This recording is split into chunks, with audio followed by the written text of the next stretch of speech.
Donald Trump has risked causing major offense during a visit to a key U.S. ally, with bellicose remarks to troops that talked up America's military prowess.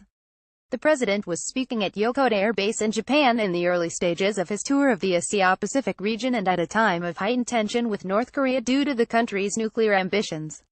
Mr. Trump has traded insults with Kim Jong-un, who he calls Little Rocket Man, following repeated ballistic missile tests by Pyongyang, including two that flew over Japan's Hokkaido Island. The billionaire did not temper his rhetoric in a speech to U.S. and Japanese military personnel on Sunday, saying that together with our allies, America's warriors are prepared to defend our nation using the full range of our unmatched capabilities. No dictator, no regime, no nation should ever underestimate American resolve, he added.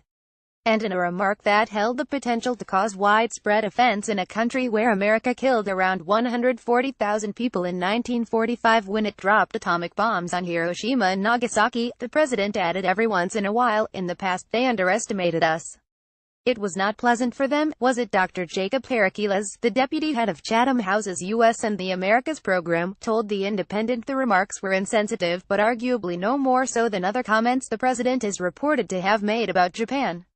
This at the same time that he described them as a nation of samurai warriors. I think that's probably much more offensive, he said.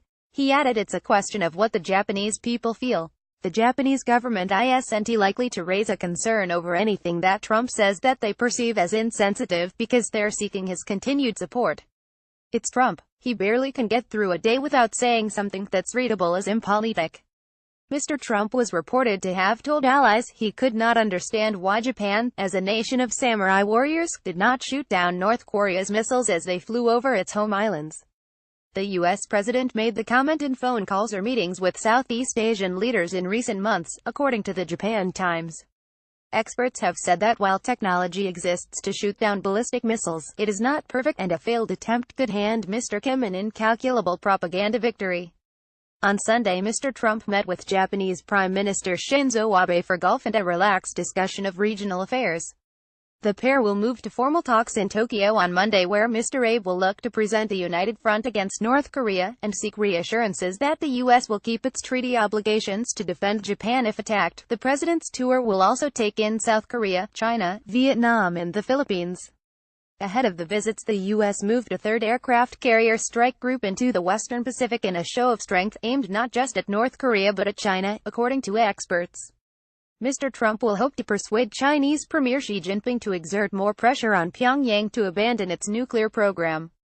Trade will also feature heavily during the trip as the president tries to persuade Asian allies to agree to policies more favorable to the U.S. Mr. Trump pulled out of the Trans-Pacific Partnership, a multilateral trade deal, calling it a potential disaster for our country. A centerpiece of the trip will be a visit to the Asia-Pacific Economic Cooperation Summit in Da Nang, Vietnam, where he will deliver a speech in support of a free and open Indo-Pacific region, which is seen as offering a bulwark in response to expansionist Chinese policies. One of the things we're going to be very focused on is trade, because trade has not been done well for 25 years by the United States with this part of the world, with any part of the world, he said on Air Force One. We're going to be discussing reciprocal trade.